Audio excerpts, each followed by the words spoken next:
आज आप सुने पूर्णिमा का संपूर्ण व्रत कथा। पूर्णिमा व्रत कथा। द्वार पर योग में एक समय की बात है कि यशोदा जी ने कृष्णा से कहा, हे कृष्णा, तुम सारे संसार के उत्पन्न करता, पोषण और उसके संहार करता हो। आज कोई ऐसा व्रत मुझसे कहो जिसके करने से मृत्युक लोक में स्त्रियों को विधवा होने का भय ना रहे और यह व्रत सभी मनुष्यों की मनोकामना पूर्ण करने वाला हो। श्री कृष्ण कहने लगे, हे माता, तुमने अति सुंदर प्रश्न किया है। मैं तुमसे एक ऐसा ही व्रत को विस्तार से कहता हूँ। सौभाग्य की प्राप्ति के लिए स्त्रियों को अर्थात 32 पूर्णिमाओं का व्रत करना चाहिए। इस व्रत को करने से स्त्रियों को सौभाग्य संपत्ति मिलती है। यह व्रत अचल सौभाग्य को देने वाला है और भगवान शंकर के प्रति मनुष्य मात्रा की भक्ति को बढ़ाने वाला है। यशोदा जी कहने लगी, हे कृष्णा, सर्वप्रथम इस व्रत को मृत्युक लोक में किसने किया था, इसके विषय विस्तार पूर्वक मुझसे कहो।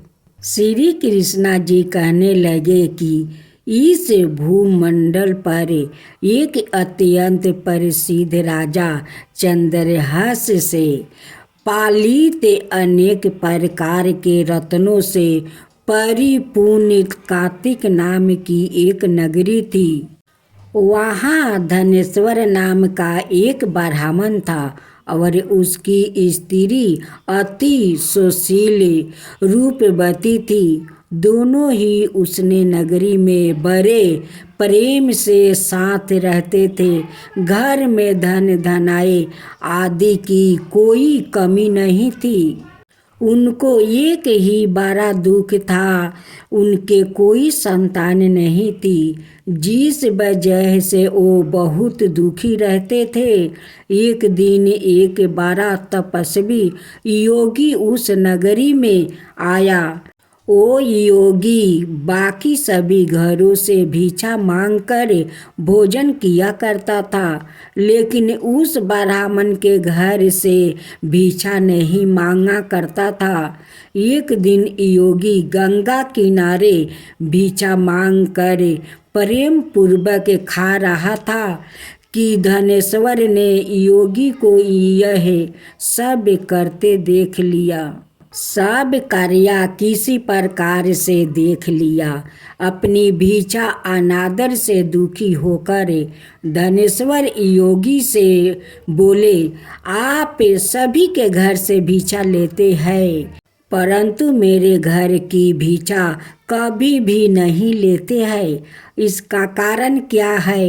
योगी कहने लगा कि आपके धर्म में हमें इस बात की आज्ञा नहीं देता है, क्योंकि अभी आप गृहस्थ जीवन में एक सुख से वंचित है। आपके घर संतान होने पर मैं आपके घर से भी भिक्षा स्वीकार कर लूँगा।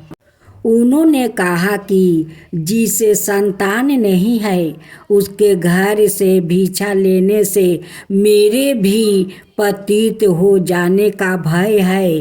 धनेश्वर यह सब बात सुनकर बहुत दुखी हुआ और हाथ जोड़कर योगी के पैरों पर गिर पड़ा और दुखी मन से कहने लगा कि आप मुझे संतान प्राप्ति के लिए उपाय बताइए। आप सबर ज्ञान है, मुझ पर अवश्य ही यह कृपा कीजिए। धन की मेरे घर में कोई कमी नहीं है, लेकिन मैं संतान ना होने के कारण अत्यंत दुखी हूँ। आप मेरे इस दुख का हरण कीजिए।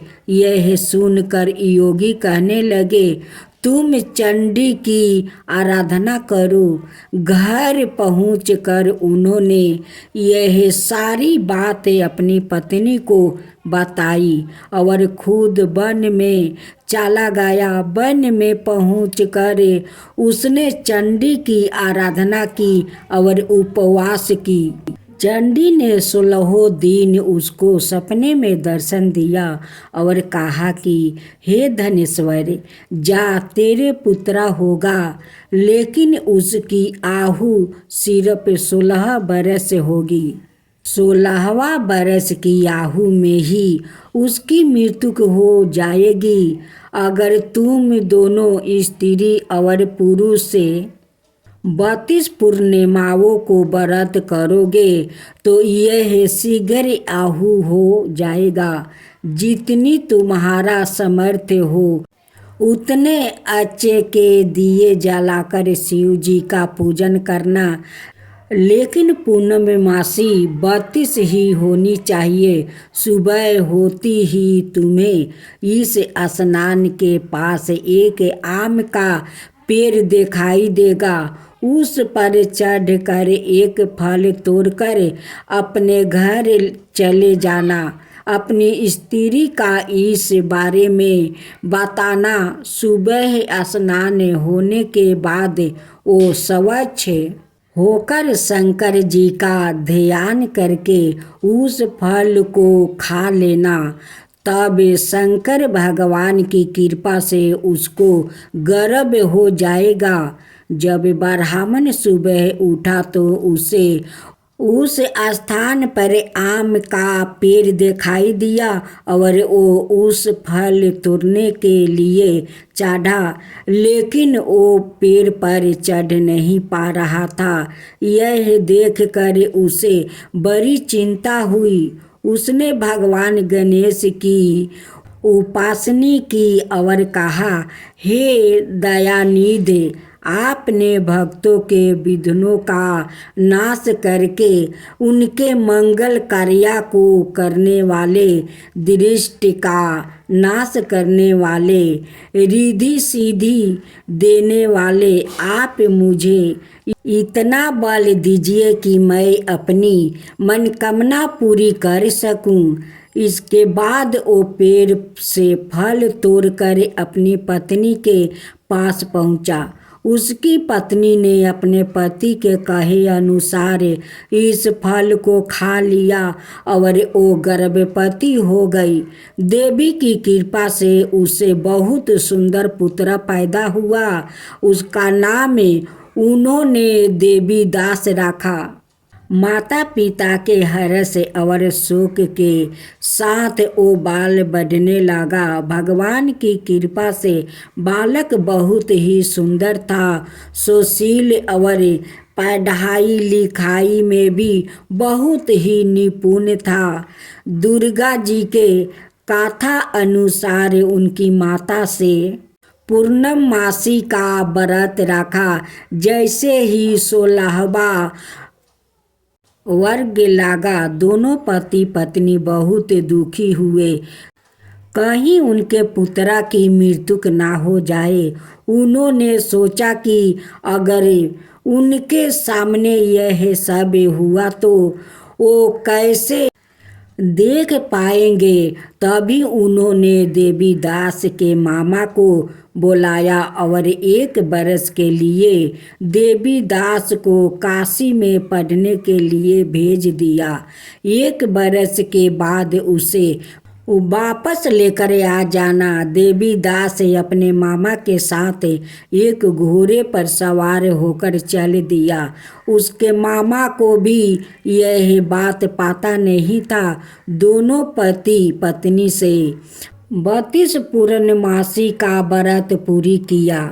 दूसरी तरफ मामा और भांजा दोनों रात गुजारने के लिए रास्ते में एक गांव में रुका। उस दिन उस गांव में ब्राह्मण की कन्या का विवाह होने वाला था। जिस धर्मशाला में वर और बारात के बाकी लोग रुके हुए थे, उसी धर्मशाला में देवीदास और उसका मामा ठहर गया। उधर कन्या को तेल आदि चढ़ने के बाद जब लगन का समय आया तो वर की तबीयत खराब हो गई। वर के पिता ने अपने परिवार वालों से विचार करके कहा कि यह देवीदास मेरे पुत्रा जैसा ही है, मैं इसके साथ लगन कर दूं और बाद में बाकी सारे काम मेरे बेटे के साथ पूरा हो जाएंगे। ऐसे कहने के बाद वर के पिता देवीदास को मांगने के लिए उसके मामा के पास गए और उन्होंने सारी बात बताई। मामा ने कहा कि कन्या दान में जो कुछ भी मिलेगा वो हमें दे दिया जाएगा। वर के पिता ने बात स्वीकार कर लिया। इसके बाद देवीदास का विवाह कन्या के साथ संपन्न हो गया। इसके बाद वो अपनी पत्नी के साथ भोजन ना कर सका और मन में विचार करने लगा कि ना जाने यह किसकी पत्नी होगी। यह सोचकर उसकी आंखों में आंसू आ गया। तब बंधु ने पूछा कि क्या बात है, आप उदास क्यों है। तब उसने सारी बात पत्नी को बता दिया। तब कन्या कहने लगी, यह ब्रह्म विवाद के विपरीत है। आप ही मेरे पति हैं, मैं आपकी ही पत्नी रहूंगी, किसी अन्याय की कभी नहीं। तब देवीदास ने ऐसा मत करिए, क्योंकि मेरी आयु बहुत कम है, मेरे बाद आपका क्या होगा। लेकिन उसकी पत्नी नहीं मानी और बोली, स्वामी आप भोजन कीजिए। दोनों रात में सोने के लिए चले गए। सुबह देवीदास ने पत्नी को 4 नागों से जरी एक अंगूठी दी और एक रुमाल दिया और बोला कि हे प्रिया, इसे लो और संकेत समझ कर अस्थिर चित्त हो जाओ। मेरे मरण और जीवन जानने के लिए एक पुष्पा बटिका बना लो, उसमें सुगंधी वाली एक नौ मल्लिका लगा लो, उसके प्रतिदिन जल से सींचा करो और आनंद के साथ खेलो कूदो। जिस समय और जिस दिन मेरा परंत होगा, उस दिन यह फूल सूख जाएंगे। जब यह फिर से हरे हो जाए तो जान लेना मैं जीवित हूँ। यह समझ कर वो वहाँ से चला गया। इसके बाद जब वर और बाकी बाराती मंडप में आए तो कन्या ने उसे देखकर कहा कि यह मेरा पति नहीं है, मेरे पति वहाँ है जिनका साथ रात में विवाह हुआ है, इसके साथ मेरा विवाह नहीं हुआ है। अगर यह वही है तो यह बताए कि मैंने इसको क्या दिया है। साथ ही कन्या दान के समय आभूषण मिले उन्हें दिखाई। कन्या की यह सारी बातें सुनकर वो कहने लगा कि मैं यह सब नहीं जानता। इसके बाद सारी बारात भी अपमानित होकर लौट गए। भगवान कृष्णा बोले, हे माता, इस प्रकार देवीदास काशी चला गया। कुछ समय जब बीत गया तो वो एक सर्प उसको डांसने के लिए वहाँ आया, लेकिन वो उसको काट नहीं पाया, क्योंकि उसकी माता ने पहली ही 32 पूर्णिमा का व्रत कर लिया था। इसके बाद खुद काल वहाँ पहुँचा। भगवान की कृपा से तभी वहाँ माता पार्वती और भगवान गणेश आ गए। देवी दास को मूर्छित दशा में देखकर माता पार्वती ने भगवान शिव से प्रार्थना की कि महाराज, इस बालक की माता ने पहले ही 32 पूर्णिमा का व्रत कर लिया है, आप इसको प्राण दे दे। भगवान शिव ने माता पार्वती के कहने पर उसे प्राण दान दे दिया। उधर उसकी पत्नी उसके काल की प्रतीक्षा कर रही थी। उसकी पत्नी ने जाकर देखा कि पुष्प और पत्र दोनों ही नहीं है, तो उसको बहुत आश्चर्य हुआ। और जब उसने देखा कि पुष्प वाटिका फिर से हरी हो गई है, तो वो समझ गई कि उसका पति जीवित हो गया है। इसके बाद वो बहुत ही प्रसन्न होकर अपने पिता से कहने लगी कि मेरे पति जीवित है। उन्होंने ढूंढने जब 16वां बरस व्यतीत हो गया, तो देवी दास भी अपने मामा के साथ काशी चल दिया। इधर उसकी पत्नी के परिवार वाले उन्हें ढूंढने के लिए जा ही रहे थे कि उन्होंने देखा कि देवी दास और उसका मामा उधर ही आ रहे थे। उसको देखकर उनके ससुर बहुत प्रसन्न हुए और उसे अपने घर ले आया। वहाँ सारा बर इकट्ठा हो गया और कन्या ने भी उसे पहचान लिया। देवी दास ने इसके बाद अपनी पत्नी और मामा को लेकर वहाँ से चल दिया, जिसके ससुर ने भी उसे बहुत धन दहेज दिया।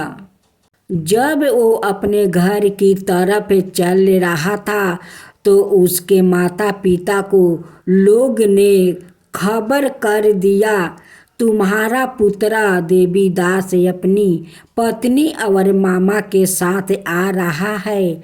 ऐसा समाचार सुनकर पहले तो उन्हें विश्वास नहीं हुआ, लेकिन जब देवी दास आया और उसने अपने माता पिता के पैर छुए, तो देवी दास के माता पिता ने उनका माथा चूमा और दोनों को अपने सीने से लगा लिया। दोनों के आने की खुशी में धनेश्वर ने बहुत दान दक्षिणा ब्राह्मणों को दिया।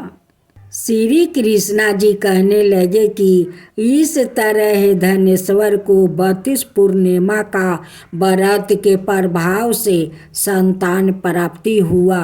जो स्त्री इस व्रत को करती है, वो जन्म जन्मांतरों तक विधवा का दुख नहीं भोगती है और सदाए सौभाग्यवती रहती है। यह मेरा वचन है। यह व्रत संतान देने वाला और सभी मनोकामनाओं को पूर्ण करने वाले है।